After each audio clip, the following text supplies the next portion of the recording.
Welcome to the Slop Farm. Enjoy the video.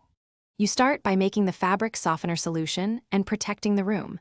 Combine 1/2 cup fabric softener with 2 cups warm water in a spray bottle. Shake gently. Once done, lift a corner or seam and spray the exposed edge thoroughly. Saturate but don't flood. You do this because the conditioner softens adhesive bonds, allowing paper to peel more easily. Make sure to work in a 3 to 4 foot section so the solution stays effective and doesn't dry before you peel. Once the seam is wet and the adhesive is compromised, score lightly across a section. Scoring increases liquid penetration. You spray again along those lines and wait 5 to 10 minutes so the fabric softener reaches the glue. Then, working from the softened edge, insert a putty knife at a low angle and peel slowly. This reduces paper tearing and protects drywall.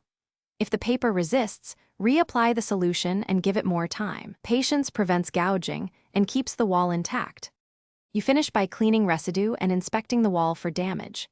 After peeling, wipe adhesive with a sponge, warm water, and mild detergent.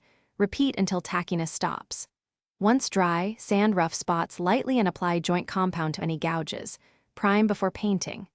If sections stay glued, reapply a hotter fabric softener solution or, alternatively, use a steam machine cautiously. Steam works faster but risks paper backing soaking through. Troubleshooting tip. When adhesive is stubborn, slow repetition beats brute force. Reapply and wait rather than scraping harder. Thanks for watching. Consider subscribing if we helped you today.